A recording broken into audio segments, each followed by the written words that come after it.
Iran దేశం ఆర్థికంగా చితికిపోతోంది. డాలర్తో పోలిస్తే ఇరాన్ కరెన్సీ రియల్ ఏదైతే ఉందో అది ఇప్పుడు 12 లక్షల రియల్స్ అయింది. $1 = 12 lakh రియల్స్ అన్నమాట. ఈ మధ్య మనం చూస్తాం, డొనాల్డ్ ట్రంప్ రెండోసారి అధికారానికి వచ్చిన తర్వాత ఇరాన్ పైన ఆంక్షలు బాగా పెరిగిపోయాయి. ఎకనామిక్ శాంక్షన్స్ కూడా బాగా పెరిగిపోయాయి అన్నమాట.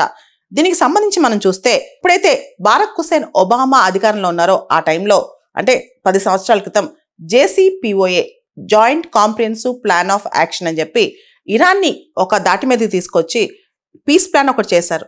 ఆ తర్వాత డొనాల్డ్ ట్రంప్ అధికారంలోకి వచ్చిన తర్వాత first time maximum pressure policy follow అయ్యి ఇరాన్ పైన శాంక్షన్స్ మళ్ళా విధించారు. JCPOA ఏదైతే ఇరాన్తో పీస్ ప్లాన్ ఉందో అది మొత్తం ఆపేశారనమాట. ఆ తర్వాత డొనాల్డ్ ట్రంప్ రెండోసారి అధికారంలోకి వచ్చిన తర్వాత ఇరాన్ పైన చాలా పెద్దగా కాలు దూతున్నారు. దీంతో ఇరాన్ ఆర్థిక వ్యవస్థ ఒక విధంగా చితికిపోయిందని చెప్పాలి. మరో పక్క ఇరాన్తో చాలా దేశాలు ట్రేడ్ ఆపేశాయి. ఇరాన్కి మేజర్ సోర్స్ ఏంటి? ఆయిల్, చమురు. అయితే చాలా దేశాలు అమెరికా ఆంక్షలకు భయపడి ఇరాన్ దగ్గర చమురు కొనుక్కోవడం ఆపేశాయి అనమాట. వీటన్నిటితో పాటు ఇరాన్లో అంతర్గతంగా కూడా అవినీతి కావచ్చు, మిస్మేనేజ్మెంట్ కావచ్చు, ఇవన్నీ చాలా జరిగాయి. దాంతో ఇరాన్ ఇప్పుడు ఆర్థికంగా భయంకరంగా చితికిపోయింది.